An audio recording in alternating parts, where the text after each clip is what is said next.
All right. Good morning. Good morning. Good morning. Hello, everyone.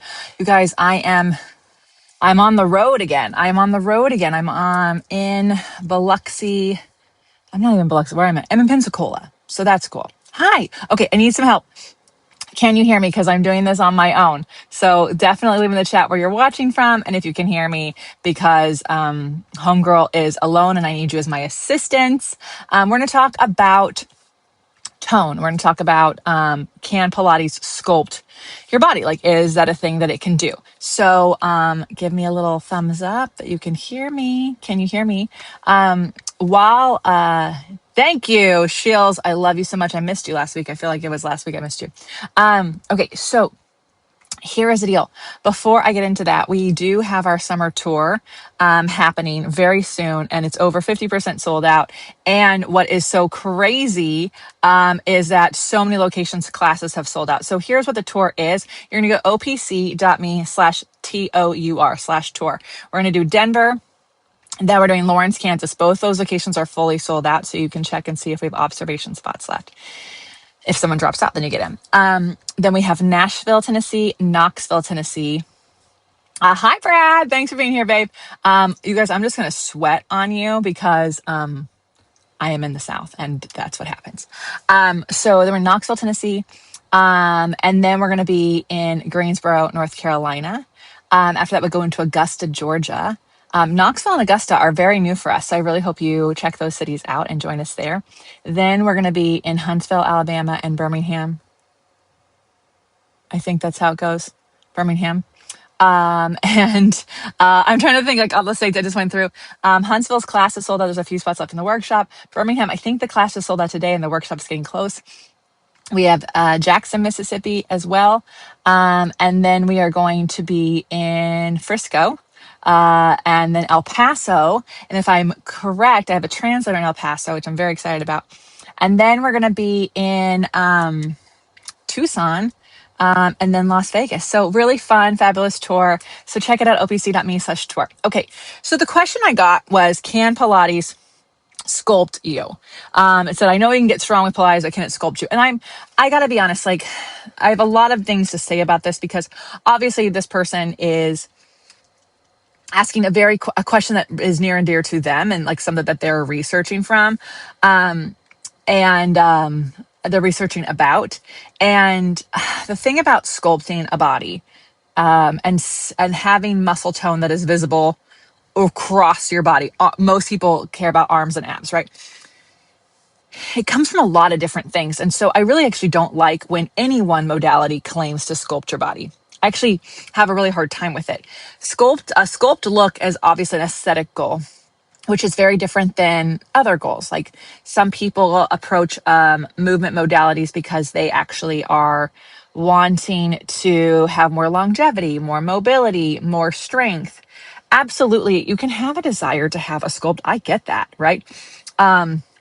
I get the aesthetic of desiring that. And if you would like to see what I looked like at the beginning of my teaching career, you can go to my Instagram account at Lesley, Lesley.Logan, and you can see what I look like at 25. Aside from look like a child, there is more sculpt and tone visible on my body. And also, as Shills wrote down, you also have to have super lean to see muscle definition. I am lean. I'm actually too lean. Like I'm too lean for that body structure. So it wasn't healthy. My blood tests were not good. And so this brings me to the conversation of like, yeah, can Pilates sculpt? Do we want to sculpt? Look, what is the actual goal here? Why are we doing this? So first of all, I've been seeing a lot of trainers like bash Pilates and saying that Pilates cannot tone and strengthen a body. That is fucking bullshit. I don't go around telling people that personal training can't sculpt a body, right? When the reality is it only can if genetically you have that predisposition. 2, your hormones are in such balance. Ladies, if your estrogen is up, good fucking luck getting tone. You can build muscle. You could be strong.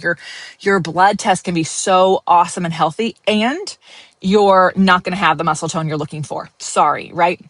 So I don't go around bashing trainers when you can only sculpt if what they're eating is on point with that, that their hormones are on point with that. And then on top of that, they have the predisposition genetically to do that. And then they are super lean. I don't do that to them. The fact that they feel like they can do that to us really pisses me off, but they can do that to us because a lot of Pilates girlies who happen to have the predisposition to show muscle tone will say that Pilates can create muscle tone. The reality is that I will die on the hill that Pilates does not belong in the workout modalities of your life. It is not Pilates versus anything in my book ever, ever, ever. Pilates is a functional movement practice that allows you to do the other things. I am literally in the parking lot of a gym sweating because I just left the gym and I'm sitting in the South in a car waiting for this AC to hit me. I don't go, oh, am I doing Pilates today or weight training today? No. I do my Pilates so that I can do my weight training. Now, here are some things that you need to consider if the aesthetic of a toned, sculpted body is what you're looking for. One, genetically, are you predisposed to that? Like, meaning, is anyone else in your family like that?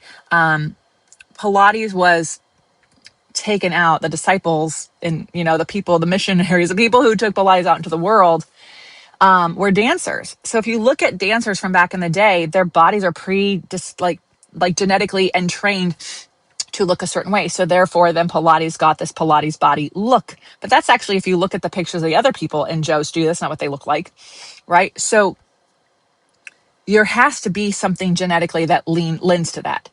Second, I don't care how much weight training you do. If your nutrition does not balance the goal that you have, it doesn't matter, right?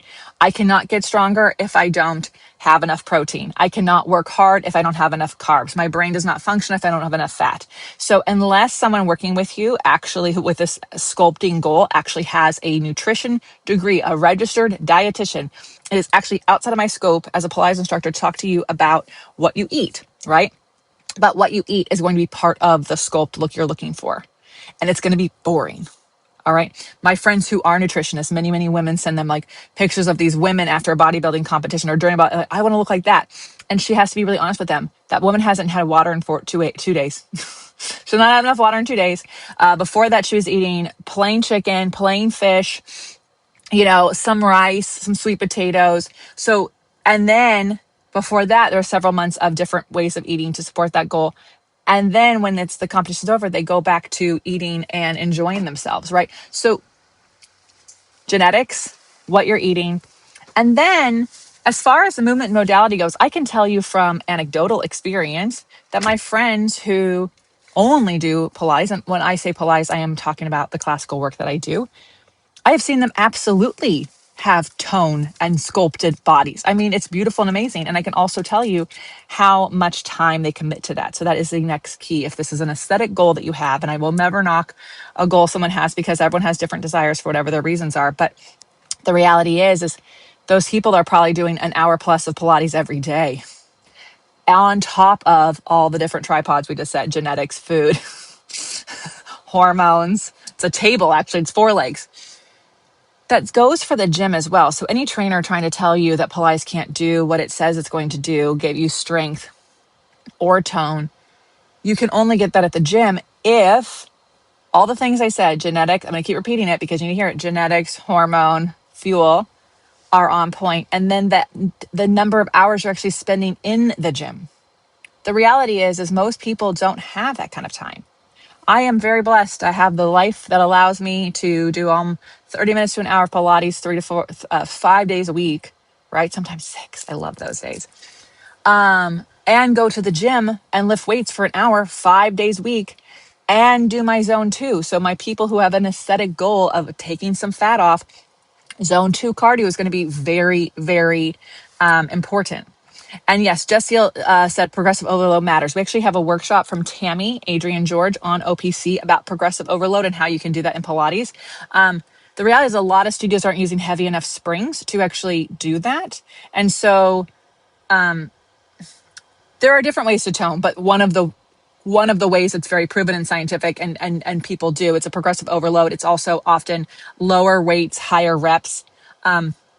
In true Pilates, you're doing like 3 reps, maybe 5. And so you have to make sure that you're actually hitting Pilates, you're 4 to 5 days a week at least. Most people are doing 1 to 2. So that's going to affect your ability to have this aesthetic goal possible. So is it possible? The answer is anything is possible. But do you have the time commitment, resource commitment to do it? I would definitely look at why this goal matters to you. As someone who's older, I definitely remember being younger and wanting an aesthetic goal out of something. And now the goal over 40 is like, am I stronger than yesterday? Do I feel as good as I did when I was younger? Do I have energy? Can I sleep? Can I carry, we're on a road trip. Can I carry my bags in and out of a hotel without having to make multiple trips? What, like, our goals do change. And so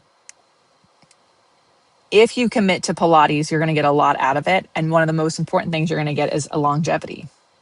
And when you're older, you're going to be more excited about your bone density than you are sculpted arms, or at least I hope so. I hope so. I hope that for you. Promise you don't want to be old. Being old is not for the weak. You do not want to be old with not strong bones. You do not be old with not strong muscles. Like, there's not going to be enough people to carry us all up and down the stairs, you guys. So do Pilates for the longevity of it, for the strength and mobility balance of it, for the stamina and endurance it gives you. I can do these long weight training workouts that have breaks because my Pilates practice has no breaks. That's why it's so good for people who are running. So anyways, I appreciate the question. I hope this gave you some insight and some information. And more importantly, I just hope it helps you, because I remember being somebody who wanted to have a sculpted and toned look and struggling to figure out why. And then when you find out you can do everything, you could do the time commitment, the consistency, the fuel, and your hormones and genetics just are not predisposed to that. And I just don't want you to be disappointed or hard on yourself, because those are things that are outside, especially genetics are outside your control. The hormones, depending on the doctor access you have, that's going to change. So all that to say, thank you for this question. Thank you for joining me on this amazing live. Thank you, Sheila. I'm excited. We're on our way to get our hair blown out, because you can see this is not working out. I'll be back live next week in the OPC studio. So we'll talk about some things on the reformer. And I'll be seeing you on tour in August. So go get your tickets. Love you guys so much. Thank you. Have a good one.